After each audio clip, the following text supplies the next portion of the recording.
அவுது பில்லாஹி மினஷ் ஷைத்தானிர் ரஜீம் பிஸ்மில்லாஹிர் ரஹ்மானிர் ரஹீம். அல்லாஹ்வின் அருள் கொண்டு அல் குர்ஆனின் ஒளி உங்கள் இதயங்களை பவளமாக மாற்றட்டும் இன்ஷா அல்லாஹ். நூருல் குர்ஆன் ஒஃபிஷியல் யூடியூப் சேனல் ஊடாக உங்களுக்கு சலாத்தை தெரிவித்துக் கொள்கின்றேன். அஸ்ஸலாமு அலைக்கும் வரஹ்மத்துல்லாஹி வபரகாத்துஹு. நிச்சயமாக என்னுடைய பதிவுகள் அனைத்தும் எனக்கே முதல் நினைவூட்டல். இன்ஷா அல்லாஹ் இன்றைய பதிவில் நாம் பார்க்க இருப்பது வித்ர் தொழுகையை பற்றிய விரிவான விளக்கங்கள். அதாவது தஹஜ்ஜத் தொழுகையை பற்றிய ஒரு பதிவு ஏற்கனவே நான் பதிவிட்டிருந்தேன். அதனால் வித்ர் தொழுகையை பற்றிய பல கேள்விகள் கேட்கப்பட்டன. இதனால் இப்பதிவானது இன்றைய தினம் பதிவிடப்படுகின்றது. தஹஜ்ஜத் தொழுகை பற்றி போடப்பட்ட அந்த வீடியோவின் லிங்கினை டிஸ்கிரிப்ஷனில் கொடுக்கிறேன். தேவையானவர்கள் பார்வையிடுங்கள். இன்ஷா அல்லாஹ் இன்றைய பதிவில் குர்ஆன் மற்றும் ஹதீஸின் அடிப்படையில் வித்ர் தொழுகையை நாம் எவ்வாறு சரியாக தொழ வேண்டும் என்பதனை விரிவாக பார்க்க இருக்கின்றோம். முதலில் வித்ர் தொழுகை என்பது ஒற்றைப்படை தொழுகை என்று அர்த்தம். அதாவது 1, 3, 5 என்று ஒற்றைப்படையாக இந்த ரக்காத்துகளில் தொழுவதனால் இதற்கு வித்ர் தொழுகை என்று பெயர் வந்துள்ளது. அதாவது இஷாவுடைய தொழுகைக்கு பின் ஃபஜ்ருக்கு அதான் கூறுவதற்கு முன்னே வரைக்கும் அதற்கு இடைப்பட்ட நேரத்தில் தொழக்கூடிய இந்த தொழுகையைத்தான் வித்ர் தொழுகை என்று கூறுகிறோம். இந்த ஒற்றைப்படை தொழுகையானது ஃபர்ல், அதாவது கடமையான தொழுகையாக இல்லாமல் இருந்தாலும் வலியுறுத்தப்பட்ட ஒரு சுன்னாவாக உள்ளது. இதை குறித்து நபி ஸல்லல்லாஹு அலைஹி வஸல்லம் அவர்கள் கூறுகின்றார்கள், கடமையான தொழுகைக்கு பிறகு சிறந்த தொழுகை இரவில் தொழும் தொழுகை ஆகும். இது முஸ்லிம் ஹதீஸ் கிரந்தத்தில் பதிவிடப்பட்டுள்ளது. இவ்வாறாக முதலாவதாக வித்ர் தொழுகையை எப்போது தொழ வேண்டும் எனும் கேள்விக்கு வரும்போது இஷா தொழுகைக்கு பின் ஃபஜ்ருடைய பாங்கு சொல்லும் வரைக்கும் இந்த வித்ர் தொழுகையை தொழுகலாம். இதை குறித்து நபி ஸல்லல்லாஹு அலைஹி வஸல்லம் அவர்கள் கூறினார்கள், அல்லாஹ்வின் தூதர் நபி ஸல்லல்லாஹு அலைஹி வஸல்லம் அவர்கள் இஷா தொழுகையை முடித்ததிலிருந்து ஃபஜ்ர் வரையிலுள்ள இடைப்பட்ட நேரத்தில் 11 ரக்காத்துகள் தொழுவார்கள். அதாவது நபி ஸல்லல்லாஹு அலைஹி வஸல்லம் அவர்கள் இந்த வித்ர் தொழுகையை இரவுடைய ஆரம்ப பகுதியிலும் இரவுடைய நடுப்பகுதியிலும் அதனுடைய கடைசி பகுதியிலும் தஹஜ்ஜத் நேரத்தில் கூட இந்த வித்ர் தொழுகையை தொழுதுள்ளார்கள் என்று கூறப்பட்டுள்ளது. எமக்கு எது இலகுவானதோ அப்போது நாம் இந்த வித்ர் தொழுகையை தொழுது கொள்ளலாம். உதாரணமாக, ஒருவருக்கு தஹஜ்ஜத்தில் நான் எழுவேன் என்று நம்பிக்கை இருந்தது என்றால் ஒவ்வொரு தஹஜ்ஜத் தொழுகைக்கும் முன்னே வித்ர் தொழுது கொள்வது சிறந்ததாக உள்ளது. அப்படி ஒரு நபருக்கு தஹஜ்ஜத்துக்கு எழ முடியாது, ஃபஜ்ருக்குத்தான் எழுவோம் என்று தெரிந்தால் அவர்கள் இஷாவுடைய தொழுகைக்கு பிறகு இந்த வித்ர் தொழுகையை தொழுது கொள்வது சிறந்ததாகும். இதை குறித்து நபி ஸல்லல்லாஹு அலைஹி வஸல்லம் அவர்கள் கூறினார்கள், உங்களில் யார் இரவின் இறுதியில் எழ முடியாது என அஞ்சுகிறாரோ அவர் வித்ர் தொழுதுவிட்டு பிறகு உறங்கட்டும். இரவில் தம்மால் எழ முடியும் என உறுதியாக நம்புகின்றவர் அதன் இறுதியில் வித்ர் தொழுது கொள்ளட்டும். ஏனெனில் இரவின் இறுதி நேரத்தில் குர்ஆன் ஓதும் போது வானவர்கள் பங்கேற்கின்றனர். இதுவே சிறந்ததாகும். இது முஸ்லிம் ஹதீஸ் கிரந்தத்தில் 1361வது ஹதீஸாக பதிவிடப்படுகின்றது. அதாவது இந்த ஹதீஸின் மூலம் வித்ர் தொழுகைக்கான சிறந்த நேரம் என்பது நபி ஸல்லல்லாஹு அலைஹி வஸல்லம் அவர்கள் குறிப்பிடுவது ஃபஜ்ருடைய பாங்கிற்கு முன் தொழக்கூடிய அந்த நேரத்தில் தான். அடுத்ததாக, எந்த தொழுகையை முதலில் நிறைவேற்ற வேண்டும், தஹஜ்ஜத் தொழுகையா அல்லது வித்ர் தொழுகையா? இதனை பற்றி நபி ஸல்லல்லாஹு அலைஹி வஸல்லம் அவர்கள் கூறினார்கள், இரவுகளின் கடைசி தொழுகையாக வித்ரை ஆக்கிக் கொள்ளுங்கள். இது புகாரி ஹதீஸ் கிரந்தத்தில் 998வது ஹதீஸாக பதிவிடப்படுகின்றது. சிலர் இந்த தொழுகையை பற்றி தவறாக எண்ணுகின்றனர். அதாவது தஹஜ்ஜத் தொழுகையோ அல்லது வித்ர் தொழுகையோ தூங்கி எழுந்து தான் தொழ வேண்டும் என்று. வித்ர் தொழுகைக்கு பிறகு வேறு எந்த தொழுகையையும் நாம் தொழக்கூடாது என்று கூறுகின்றனர். இதற்கு ஆதாரம் உள்ளதா? இல்லை. உதாரணமாக, ஒரு மனிதர் இஷாவுடைய பாங்கு சொல்லப்பட்டதன் பின் வித்தர் தொழுகிறார். அதன் பிறகு அவர் எழுந்து தஹஜ்ஜத் தொழுகையை தொழுகலாம். இவ்வாறு நாம் தஹஜ்ஜத் தொழுகையை தூங்கி எழுந்து தான் தொழ வேண்டும் என்று ஒரு ஆதாரமும் இல்லை. அதே போல இன்னும் சிலர் இஷாவுக்கு பிறகு வித்தர் தொழுகாமல் தஹஜ்ஜத்துடைய தொழுகையில் தொழலாம் என்று நினைக்கின்றார்கள். இப்போது அவர்கள் என்ன செய்ய வேண்டும் என்றால், தஹஜ்ஜத் தொழுகையை தொழுதுவிட்டு இறுதி தொழுகையை வித்தராக தொழுது கொள்ளலாம். ஆனால் வித்தருக்கு பின் எதுவுமே தொழக்கூடாது என்றால் நிச்சயமாக அப்படி இல்லை. நீங்கள் தஹஜ்ஜத் தொழுதுவிட்டு வித்தர் தொழுகலாம், வித்தர் தொழுதுவிட்டு தஹஜ்ஜத்தை தொழுகலாம். ஆனால் நபி ஸல்லல்லாஹு அலைஹி வஸல்லம் அவர்கள் கூறியுள்ள முறை என்னவென்றால், நீங்கள் இறுதி தொழுகையாக வித்திரையாக்கி கொள்ளுங்கள் என்று.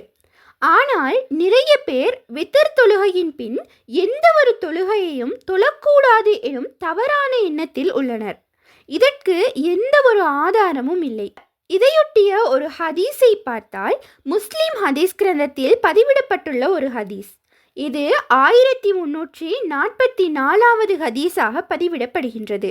நபி ஸல்லல்லாஹு அலைஹி வஸல்லம் அவர்கள் வித்தர் தொழுகைக்கு பின்பும் தொழுதுள்ளார்கள். அடுத்ததாக வித்தர் தொழுகையை எத்தனை ரக்காத்துகள் தொழ வேண்டும்? இவ்வாறான ஒரு கேள்விக்கு நாம் வரும்போது, வித்தர் என்பது ஒரு ஒற்றைப்படை தொழுகை. அதனால் இந்த தொழுகையை நாம் ஒற்றைப்படையில் தான் தொழ வேண்டும். உதாரணமாக, நபி ஸல்லல்லாஹு அலைஹி வஸல்லம் அவர்கள் வித்தர் தொழுகையை 1, 3, 5, 7, 9, 11 இப்படியான ஒற்றைப்படையில் தான் தொழுதுள்ளார்கள். அதாவது நபி ஸல்லல்லாஹு அலைஹி வஸல்லம் அவர்கள் கூறினார்கள், வித்தர் தொழுகை அவசியமானதாகும். யார் நாடுகிறாரோ அவர் 5 ரக்காத் வித்தர் தொழட்டும். யார் நாடுகிறாரோ அவர் 3 ரக்காத் வித்தர் தொழட்டும். யார் நாடுகிறாரோ அவர் 1 ரக்காத் வித்தர் தொழட்டும். இவ் ஹதீஸானது இப்னு மாஜா ஹதீஸ் கிரந்தத்தில் 1180வது ஹதீஸாக பதிவிடப்படுகின்றது. அதாவது வித்தர் தொழுகை குறைந்தது 1 ரக்காத்திலிருந்து 11 ரக்காத் வரைக்கும் நபி அவர்கள் தொழுதுள்ளார்கள். இன்ஷா அல்லாஹ் எம்மால் எவ்வளவு முடியுமோ அவ்வளவு தொழுது கொள்ளலாம். அடுத்ததாக வித்தர் தொழுகையில் எந்த சூறாக்களை ஓத வேண்டும்? இவ்வாறாக நாம் தொழுகையில் ஓதக்கூடிய சூறாக்களை பொறுத்தவரையில் எந்த சூறா மனனமாக சரியான முறையில் தெரியுமோ அந்த சூறாக்களை ஓதி தொழுவது சிறந்தது. இந்த சூறா ஓதினால்தான் இந்த தொழுகை ஏற்றுக்கொள்ளப்படும். இந்த சூறாவை ஓதினால் இந்த தொழுகை ஏற்றுக்கொள்ளப்படாது என்று அல்லாஹ்வோ நபி ஸல்லல்லாஹு அலைஹி வஸல்லம் அவர்களோ எந்த இடத்திலும் கூறவில்லை. அதனால் நமக்கு தெரிந்த விருப்பமான சூறாக்களை ஓதி தொழுது கொள்ளலாம். ஆனால் நபி ஸல்லல்லாஹு அலைஹி வஸல்லம் அவர்களின் வழிமுறை எனும் போது அவர்கள் ஓதிய சூறாக்களை நாமும் ஓதுவதினால் நன்மைகள் நமக்கு வந்து சேரும். அதாவது சுன்னாவை பின்பற்றிய நன்மை நமக்கு வந்து சேரும். அதாவது நபி ஸல்லல்லாஹு அலைஹி வஸல்லம் அவர்கள் ஒற்றைப்படை வித்தர் தொழுகையில் இந்த சூறாக்களை ஓதியுள்ளார்கள். நபி ஸல்லல்லாஹு அலைஹி வஸல்லம் அவர்கள் வித்தர் தொழுகையில் 3 ரக்காத்தில் முதலாவது ரக்காத்தில் சப்பி ஹிஸ்ம ரப்பிக்கல் அஹ்லா எனும் சூறாவும், 2வது ரக்காத்தில் குல்யா ஐயுஹல் காஃபிரோன் எனும் சூறாவையும், 3வது ரக்காத்தில் குல்ஹு அல்லாஹு அஹத் எனும் சூறாவையும் ஓதுவார்கள். இந்த ஹதீஸானது திருமிதி ஹதீஸ் கிரந்தத்தில் 424வது ஹதீஸாக பதிவிடப்படுகின்றது. அடுத்ததாக வித்தர் தொழுகையில் குனூத் கட்டாயம் ஓத வேண்டுமா என்ற கேள்விக்கு நாம் வரும்போது, குனூத் என்று சொல்லப்படக்கூடிய இந்த துஆவை நபி ஸல்லல்லாஹு அலைஹி வஸல்லம் அவர்கள் தன்னுடைய பேரனான ஹசன் ரலியல்லாஹு அன்ஹு அவர்களுக்கு சொல்லிக் கொடுத்தார்களே தவிர, வித்தர் தொழுகையில் குனூத் நபி அவர்கள் ஓதியதோ நம்மை ஓதச் சொல்லியோ எந்த ஒரு சஹீஹான ஆதாரமும் கிடையாது. ஆனால் ஒரு சில மார்க்க அறிஞர்கள் குனூத் ஓதுவது கட்டாயம் இல்லை என்று கூறுகின்றனர். இன்னும் ஒரு சிலர் குனூத் துஆவை விட்டு ஓதலாம் என்று கூறுகின்றார்கள். ஆகவே இந்த 2 விடயங்களில் எது நபி வழியோ அதை நாம் பின்பற்றி கொள்ளலாம். ஆனால் புகாரி ஹதீஸ் கிரந்தத்தில் பதிவிடப்படும் ஒரு ஹதீஸின் படி இந்த ஹதீஸானது 1002வது ஹதீஸாக பதிவிடப்படுகின்றது. மேலும் இதே ஹதீஸானது முஸ்லிம் ஹதீஸ் கிரந்தத்தில் 752வது ஹதீஸாகவும் இடம்பெறுவது என்னவென்றால், நபி ஸல்லல்லாஹு அலைஹி வஸல்லம் அவர்கள் சில நேரங்களில் வித்ர் தொழுகையில் குனூத் ஓதியதற்கான தகவல்கள் உள்ளன. ஆனால் அது நிரந்தரமான கட்டாய அம்சமாக இருக்கவில்லை. இவ்வாறாக இமாம் அபூ ஹனீஃபா அவர்களின் மதுஹபில் வித்ரில் குனூத் ஓதுவதனை வாஜிபாக கருதுகின்றனர். மேலும் இமாம் ஷாஃபி மற்றும் இமாம் அஹ்மத் அவர்களின் மதுஹபில் இது சுன்னத்தான விடயம் மட்டுமே. அத்தோடு இமாம் மாலிக் அவர்களின் மதுஹபில் வித்ரில் குனூத் இல்லை. ஆகவே எது சரியென்று உள்ளதோ அதை பின்பற்றிக் கொள்ளுங்கள். அடுத்ததாக வித்ர் தொழுகையை எங்கே தொழுவது சிறந்தது? இதை குறித்து நபி ஸல்லல்லாஹு அலைஹி வஸல்லம் அவர்கள் கூறினார்கள், மக்களே, உபரியான தொழுகைகளை உங்கள் வீடுகளிலேயே தொழுது கொள்ளுங்கள். ஒரு மனிதர் தாம் வீட்டில் தொழும் தொழுகையே தொழுகைகளில் சிறந்ததாகும், ஆனால் கடமையாக்கப்பட்ட தொழுகையை தவிர. இந்த ஹதீஸானது புகாரி ஹதீஸ் கிரந்தத்தில் 731வது ஹதீஸாக பதிவிடப்படுகின்றது. அடுத்ததாக மஹ்ரிப் தொழுகையை தொழுவது போல் வித்ர் தொழுகையை தொழுக வேண்டுமா அல்லது கூடாதா?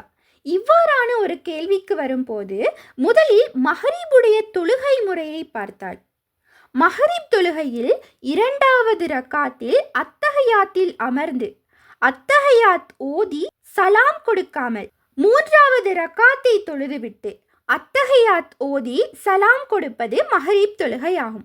ஆனால் இவ்வாறா வித்ர் தொழுகையை தொழ வேண்டும் என்றால் இவ்வாறு வித்ர் தொழுகையை தொழக்கூடாது. இவ்வாறு நாம் அனைவரும் வித்ர் தொழுகையை 3 ரக்காத்துகள் தான் தொழுவோம். அப்படியாக நாம் 3 ரக்காத்துகள் தொழும் போது நபியவர்கள் இந்த 2 முறைப்படி தொழுதுள்ளார்கள். முதலாவது முறை 3 ரக்காத்தையும் சேர்த்து 3வது ரக்காத்தில் மட்டும் அமர்ந்து சலாம் கூறி முடிப்பது.